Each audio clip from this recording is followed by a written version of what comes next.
Alright, hello and welcome back to another episode of Pokemon Go.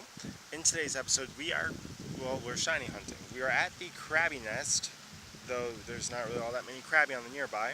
Uh, Basically, today, we're going to be shiny hunting. There's a few different shinies that we can be hunting for. Of course, the main one is going to be Krabby. We only have a couple of days left where this is going to be a Krabby Nest. We are at Kirsten Park, by the way. Other potential shinies we're looking for are Drowsy and Natu, and even Murkrow, because it is actually windy weather, so Murkrow is a little bit higher chance. Because of the Psychic event, Psychic types are taking over, so Drowsy and Natu and even Meditite are all out there as possible shinies. And then, of course, this being the Krabby Nest, we're going to be here for that as well. So hopefully we'll be getting some shinies and maybe take a few AR pictures. All my AR pictures can be found on my Instagram, and the big thing though is going to be internet connection.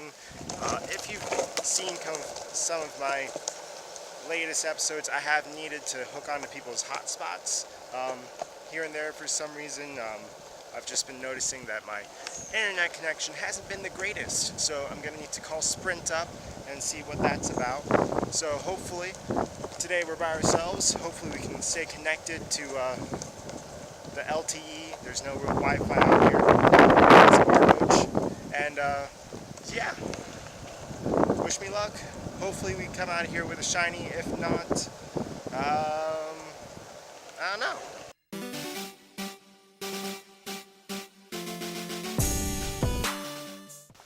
Alright, so we do have a couple of shiny checks to do right here. Krabby, not shiny. We're going to just shiny check them, and then I'll come back and actually catch all these. But there is a nice little cluster, so figured, no shinies, which is unfortunate. However, there's also routes out and about, weather boosted routes, which is nice.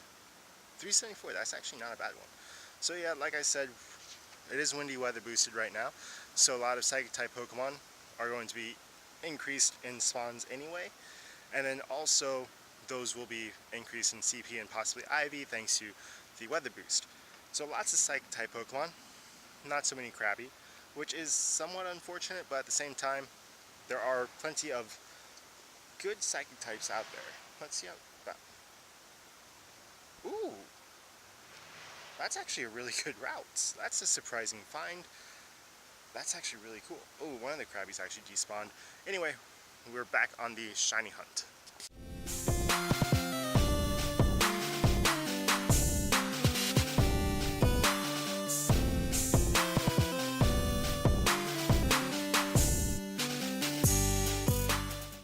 Alright, so we're at the next little cluster point. Oh, see, there's that lag I was talking about. There's 1, 2, 3, 4, 5, 6 possible shiny checks.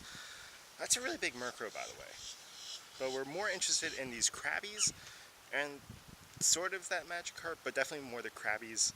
Again, this is the lag I was talking about. There's some bad lag that I've been experiencing. Like, it was actually been like okay.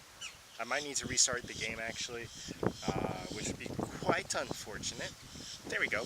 Krabby, not a shiny though. There we go. Okay, see, it's been like spotty. These are also not the best Krabbies so far.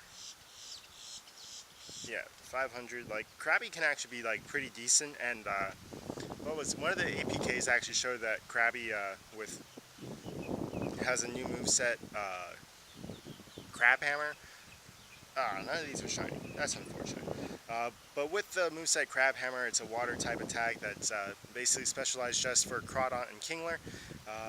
It could make it a little more meta relevant, but none of these are shiny, so that's really unfortunate. And see you at the next cluster spawn. I'll catch all these, and see you later.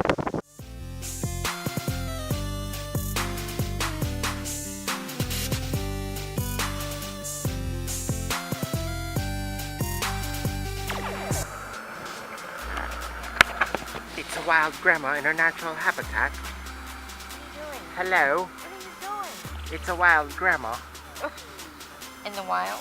in the Okay. wild. Yeah, well, How are you? I'm good. How's your adventure going? I'm doing a Bible devotional. Oh, okay.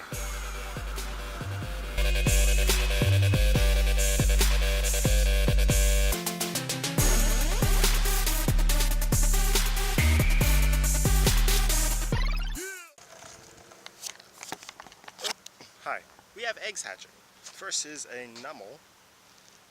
I mean, we're just looking for a hundo of that. Hello?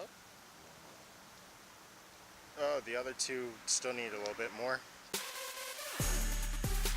Alright, we have the other two 5K eggs hatching now. And I'll just spam these unless one of them is a shiny, which would be amazing. Mudkip. I mean, eventually there's going to be a community day for Mudkip, so I guess that's okay.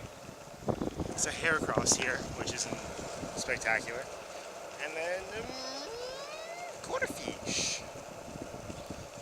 Low-key, one of my favorite Hoenn Pokemon. I'm not sure, yeah, that's only really strong, so not even a good one. Slowpoke. Weather is still windy, which is nice, and then I'm probably just going to do one more lap and then call it a day.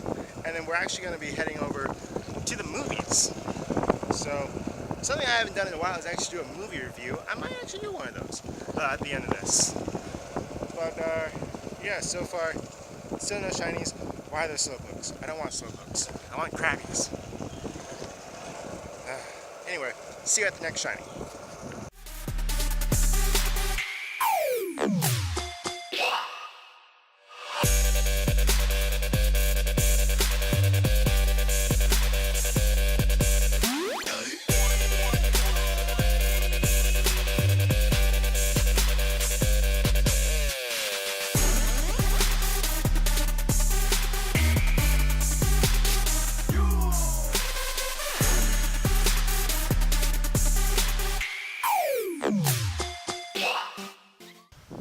Alright, so this is actually going to be the end of today's episode with a routes capture. That's actually kind of cool. 319 could be a good one. But yeah, unfortunately no shiny, at least yet. If we are exiting the park and I happen to get a random shiny, I'll put that after the end little screen Pokemon Go. And we're having connectivity issues again, so even better place to stop. That is the end of the episode. So unfortunately, no shiny anything, and really not that many Krabbies. There was that one cluster spawn of like 5 of them. This is pretty decent, but it's a male, so it's really good trade bait, especially because I am still looking for a few Gen 1 for Luckies, especially Ekans, Zubat, and Nidoran female come off the top of my head. And there's a few other ones in there too, but yeah, so far, not really, like, honestly, for today, pretty darn good. Wild Giraffe Rig, which was very unexpected. Lots of good AR pictures, which I'm personally kind of proud of. And, we didn't do bad. For just spending an hour here, we actually did pretty well. Bunch of Krabbies, more Krabbies than I thought actually, and not even like that bad of Krabbies. A couple egg hatches in there, and a few high CP routes, and of course this one that we caught at the beginning of the episode, 374, and about the best HP, defense best I've ever seen on both of those, so 15-15, and the attack stat. Hopefully the attack stat is actually like good.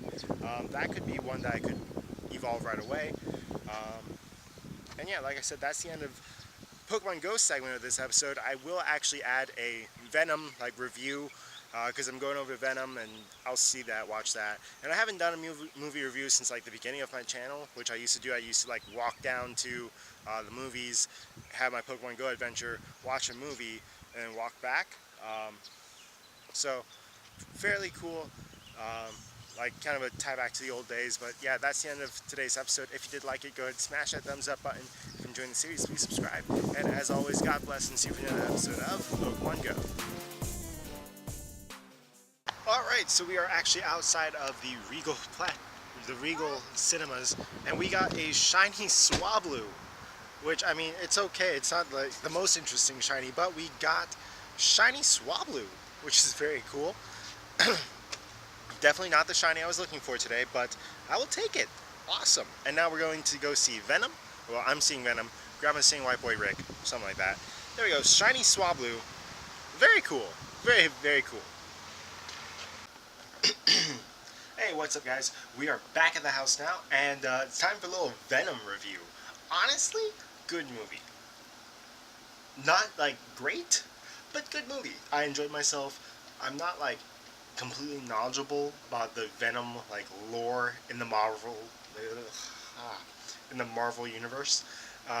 However, there was, like, by the way, spoilers. Sure, let's just throw that out there. Some spoilers, because I don't know how to do this without giving spoilers. So, like, there's always, like, there's Carnage, and there's Venom, and there's, like, some other named symbiotes.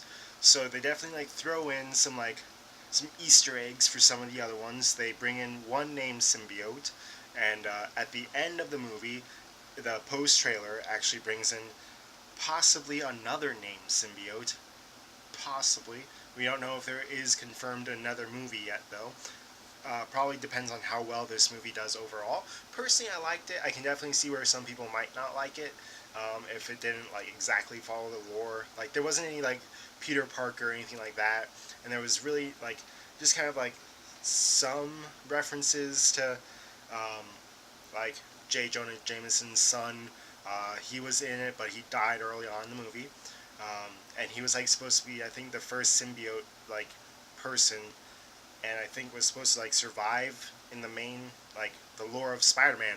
He's supposed to, like, survive the symbiote crash and whatnot. Like, he's supposed to be alive. He dies in, like, the first, like, couple minutes of the movie. And obviously there wasn't any, like, Peter Parker, there wasn't any Spider-Man. No reference to the main MCU at all, which I both enjoyed and kind of didn't. Mainly just because, like, the MCU is so big now that, like, any Marvel movie that doesn't have, like, references to the main MCU is just kind of weird. But I'm definitely very excited about.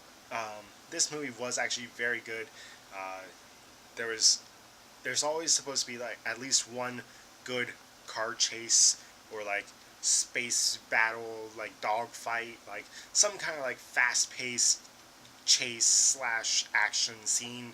There was one in this movie, and it was done so well.